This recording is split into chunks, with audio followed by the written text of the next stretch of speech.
Are you sure you remember everything exactly as it happened? What if I told you that Pikachu never wore a black stripe on his tail? Or that the famous phrase from Star Wars sounds completely different than you remembered it?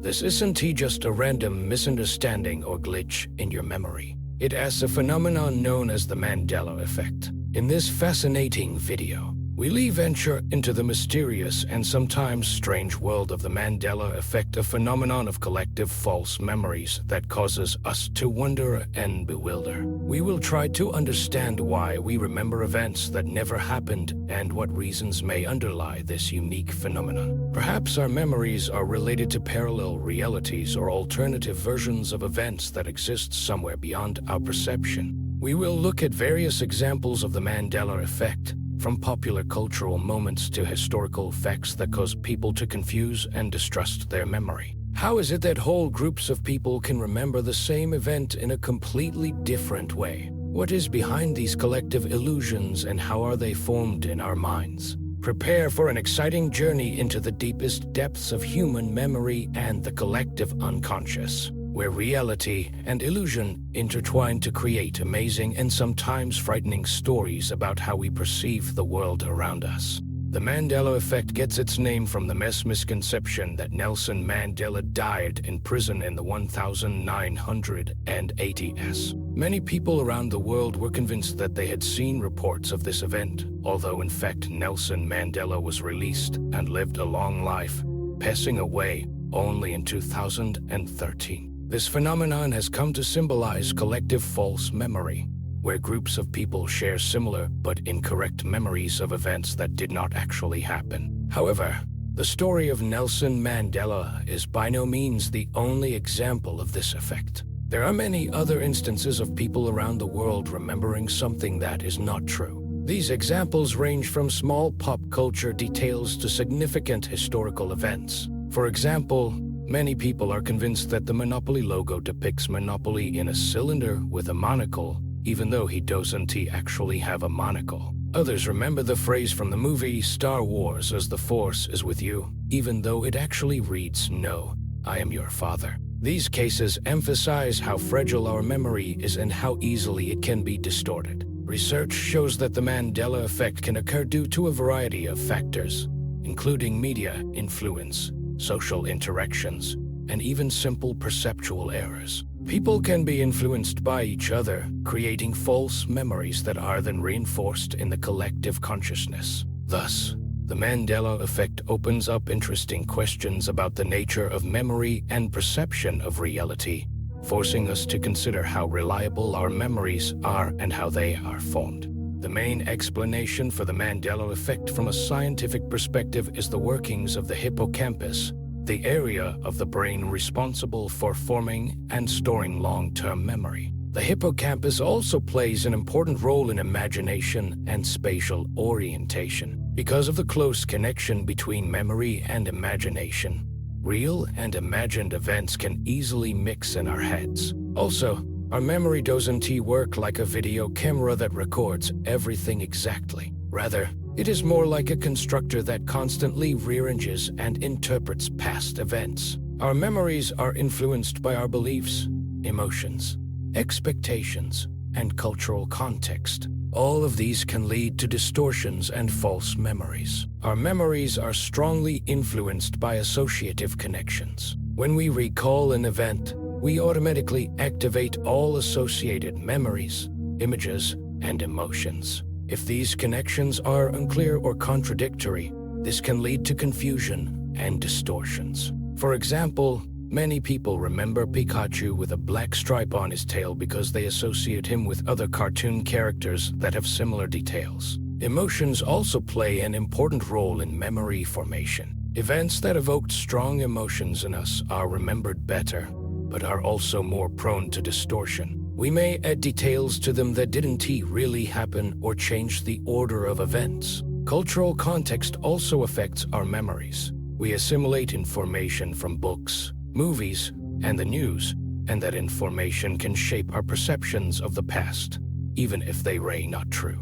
Sometimes our brains are prone to confabulation, a process of creating false memories that occurs to fill in gaps in our memory. This phenomenon occurs completely unconsciously, and we genuinely believe what we are remembering. Confabulations can occur for a variety of reasons, including trauma, mental illness, disease, or even just the natural aging process. As a result of this mechanism, our minds can fill in missing pieces of memories with fictitious details that seem completely real to us. These false memories can be so vivid and convincing that we may not even doubt their truth. In parallel with confabulations, there is another interesting phenomenon, cryptomnesia. This term describes a situation when a thought or idea seems new and original to us, although in fact we have already heard or read it somewhere before. In this case, we have forgotten the source of the information, but the idea or concept itself remains in our memory and resurfaces as if it were our own thought.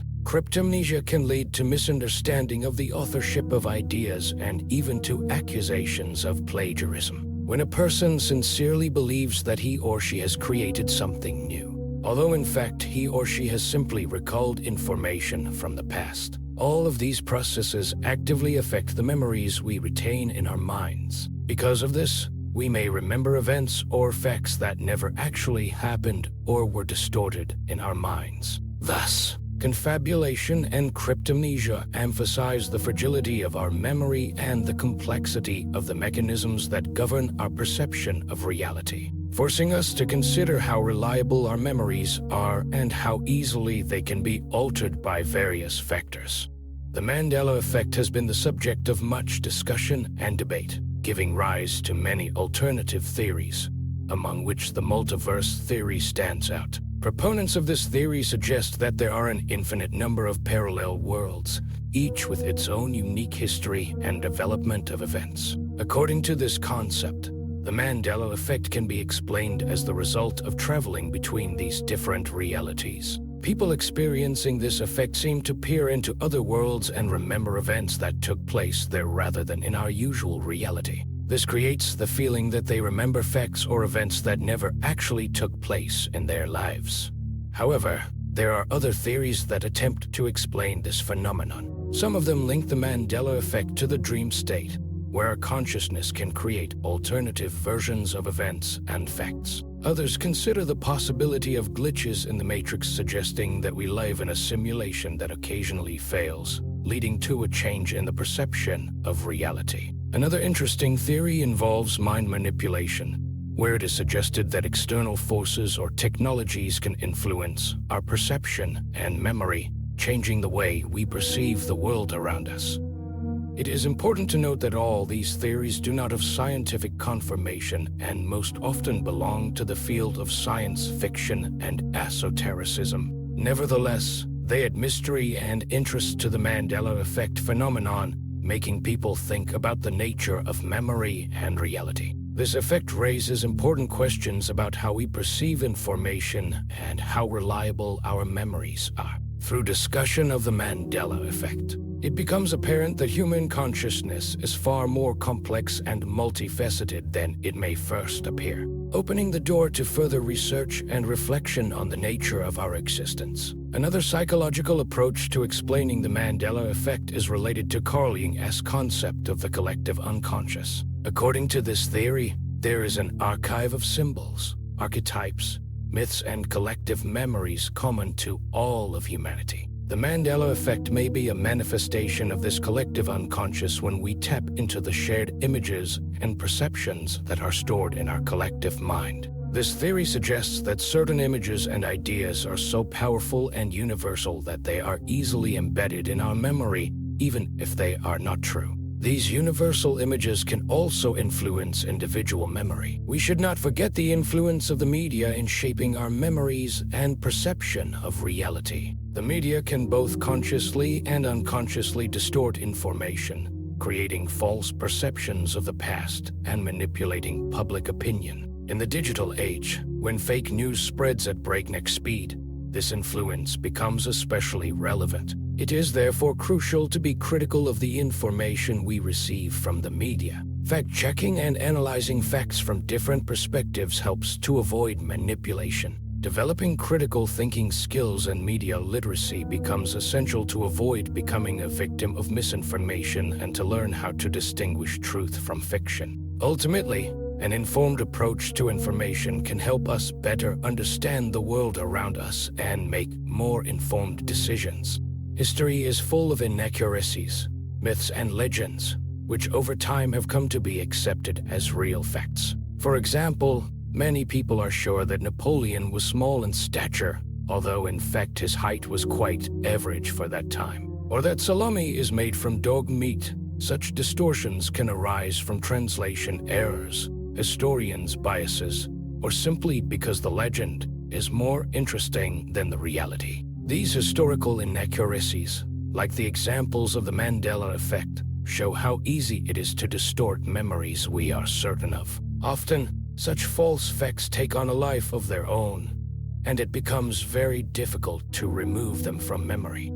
So what should you do if you experience the Mandela Effect and are unsure about the reliability of your memories? First, cross-check your information. Look for corroboration of your memories in different sources. Second, consult reliable sources, books, scholarly articles, authoritative websites. Third, discuss your memories with other people. Compare your memories with their memories. This can help you identify inaccuracies and distortions. Fourth, treat your memories critically. Don't take everything on faith. Ask questions. Question, doubt, analyze.